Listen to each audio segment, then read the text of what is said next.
Yes, guys, welcome back to another video. Welcome to the George Benson Football Channel. Chelsea news. The January transfer window is over a week in, and we've not signed anybody yet. There's still a lot of discussions happening, and Chelsea news is becoming pretty hot. So today, buckle in. Get yourselves a glass of water. It's January. Get yourselves a coffee, a tea, or a beer if you're not on the dry January train. I'm doing no random beers in the midweek, and then Friday night, who knows? We're going to give it a go, potentially.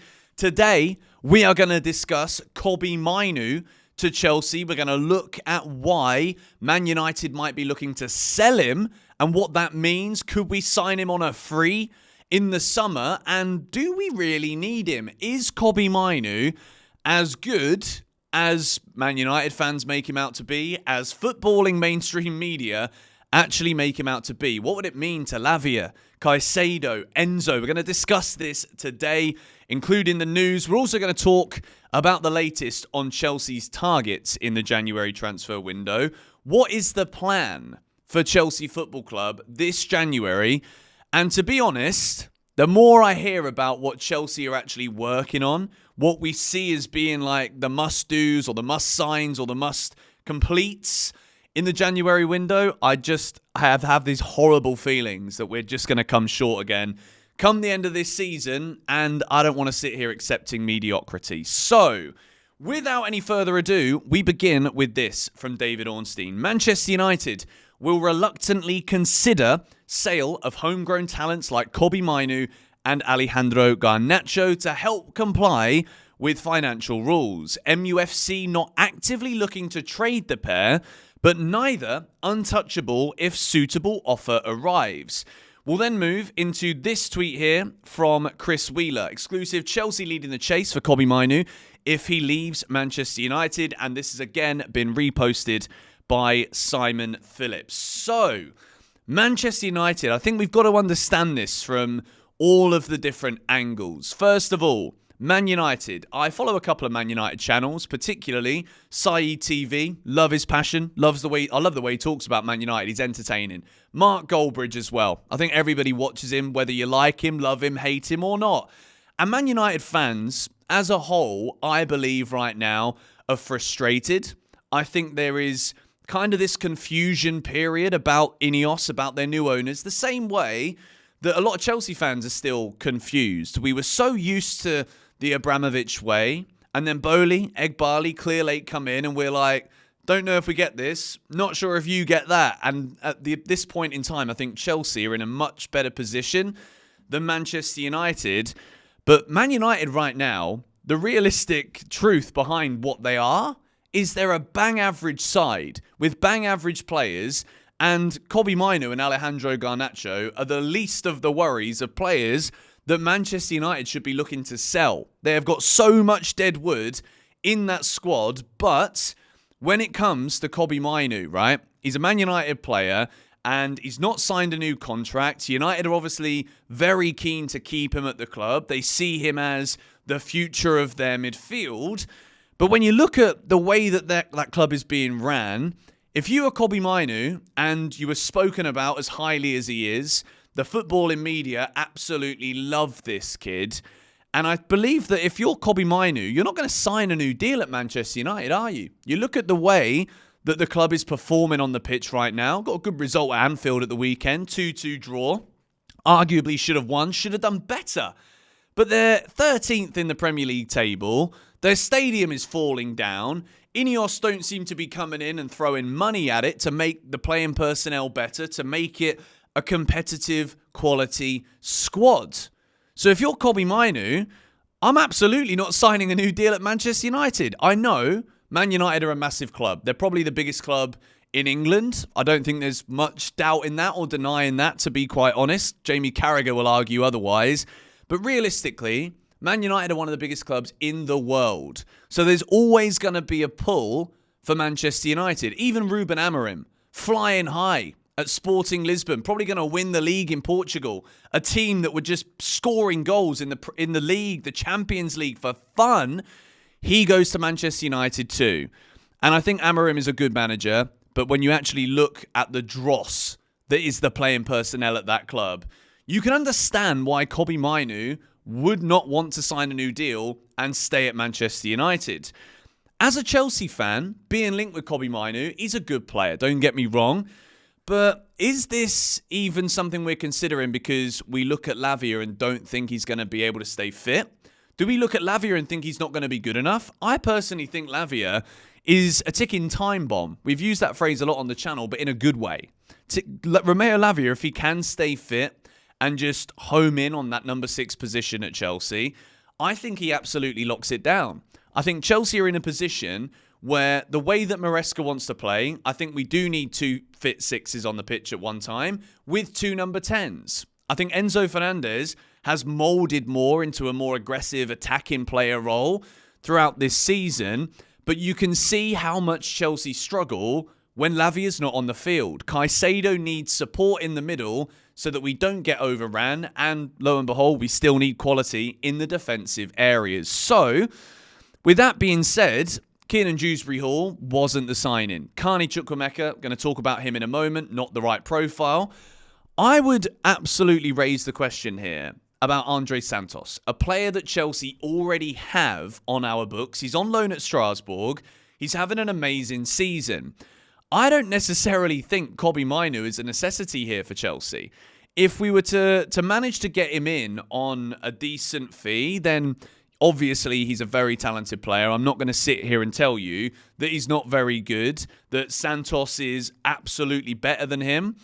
But I would just be very cautious about, again, the way that we spend money. Should we be prioritising the signing of someone like Kobbie Mainoo when we could just simply recall Andre Santos, if we're talking about now, and come the end of the season, this guy, Santos, has absolutely got to be given a pre-season. Otherwise, it just proves the point that we're just trying to nurture talents to be able to sell. But we should be keeping the best ones for ourselves. That's the whole point in this, isn't it? At least that's what we're led to believe, or we're supposed to believe. So, Kobbie Mainoo, good player, very good player for Manchester United. My big concern would be, do we need him? Would it be something that would, what is wrong with my MacBook? Jeopardize us spending money in other areas. Every day that I make these videos, my audio button just starts to go, da-da-da-da-da. I don't understand what's happening there. But let me know your thoughts on Kobbie Mainoo to Chelsea in the comments down below. The next piece of news comes out of Germany. Chelsea's Carney Chukwuemeka, 21 years old, is on the shortlist of Borussia Dortmund. BVB is looking for a number 8, as revealed on Monday in our show. The 21-year-old former Villa starlet is struggling under Enzo Maresca. The Blues are open to loan Chukwuemeka in the winter. Release clause around 40 to 45 million and way too high for Dortmund. Look, Dortmund don't want to waste money. They don't spend massive amounts of money. They try and get bargains, nurture those talents, and then ship them off to your Man Cities and Real Madrids of this world. I respect Borussia Dortmund massively, and I think Chelsea here, the way that Chukwuemeka's been treated this year, if you're Carney and a team like Borussia Dortmund are knocking on the door, you're absolutely getting your head turned every 5 seconds as if it's a Love Island episode and you want to go to Borussia Dortmund. It would be a fabulous move for Chukwuemeka. He'd be getting first team minutes at a massive club, a brilliantly ran club. And for me, I think Chelsea have absolutely shot themselves in the foot here, because if Chukwuemeka would have even been getting more consistent minutes in the Conference League, that gives some kind of platform for him to showcase what he could be doing for the value of 40 to 45 million euros. I don't understand what has gone on this season under Maresca.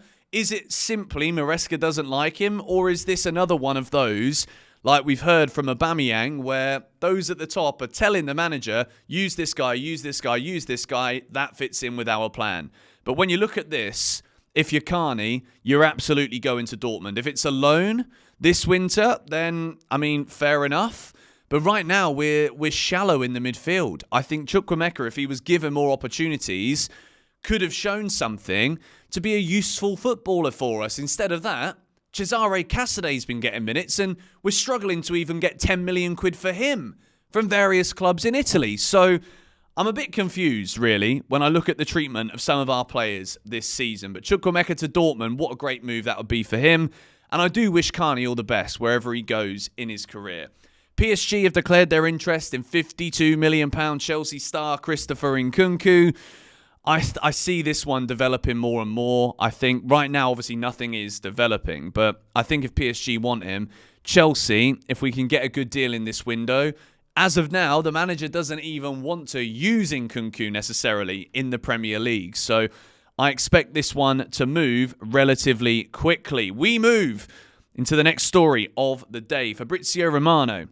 Chelsea plans bringing in one more centre-back in January. With Mark Guehi among few options. Not easy deal, but surely appreciated, and with initial contacts as revealed yesterday. We spoke about this on GBFC yesterday. Mark Guehi, Trevoh Chalobah loan recall. If you want to see that full video, it was the last video that was posted on GBFC. The final story that I want to discuss with you guys today is again coming from David Ornstein from The Athletic.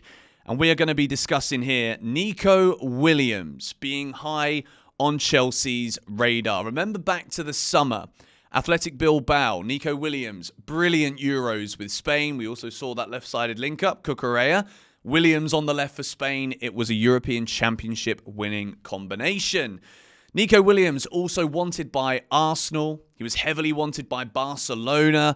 But there's also been a lot of issues at Barcelona. They can't even register Dani Olmo for the rest of the season. Barcelona, they've always been a joke. There's always been shady things going on. And finally, we're seeing them struggle as a result of it. Nico Williams to Chelsea. Anyone at the start of this season would have been like, why the bloody hell would Chelsea want to sign another winger? Mudryk, the ban. There isn't really any updates on this right now. I'm sure it is being thoroughly investigated so that whatever the ban is going to be, it's the right one, and you can't just ruin a footballer's career without knowing the full facts and information. So, either way, Mudryk's probably, realistically, going to be out of football for quite some time. Chelsea have got him on a long-term deal. Wasn't quite what we expected it to be anyway. So, with that being said, you've got Neto and Madueke on the right, Sancho and who on the left right now? Just Sancho and Neto filling in left or right, depending on the form of the others. So, Nico Williams being high on Chelsea's radar. We heard about it in the summer. Didn't really go anywhere. If anywhere, it was going to be Arsenal or Barcelona. But Nico Williams is a top player. I think if Chelsea were to sign him, I think it would be great on that left-hand side. I think overall, bringing it also into the Kobbie Mainoo news earlier, I think if Chelsea are going to build a team that can be competitive and win titles, you're going to need multiple options in every single position. We're seeing as the season goes on, the kind of formations that Maresca is likely to play. And I think in terms of that midfield, Lavia and Caicedo will be a partnership. Enzo further forward up with Cole Palmer as well. We will see more of that if Lavia is fit. And again, Sancho, Neto, Madueke. Sancho, I think, is doing really well. Noni, big questions. Even Pedro Neto, the output, 3 goals and assists so far this season, halfway through the season. It's not good enough. Neto works hard. He really does. I like him a lot as a footballer. But I still think if Chelsea want to be competing at the top, and right now we're probably going to drop out the top 4 soon if we carry on playing the way we're playing in Newcastle, who beat Arsenal last night, 2-0 at the Emirates. Arteta, mate, this guy is a laughable joke. The more Arsenal struggle, the more Kai Havertz looks like a flipping limp balloon in the middle of the pitch. They're probably going to look for attacking signings this January as well, because the proof is in the pudding. They're struggling too. Nico Williams to Chelsea. Let me know your thoughts in the comments down below. Subscribe to the George Benson Football channel if you are new. And I really want to know the answer from you guys. Do you want Chelsea to sign Kobbie Mainoo? I'm not sure, you know. I'm still not sure. Very good player, but I'm on the fence. Thoughts in the comments down below. Come on, you Blues.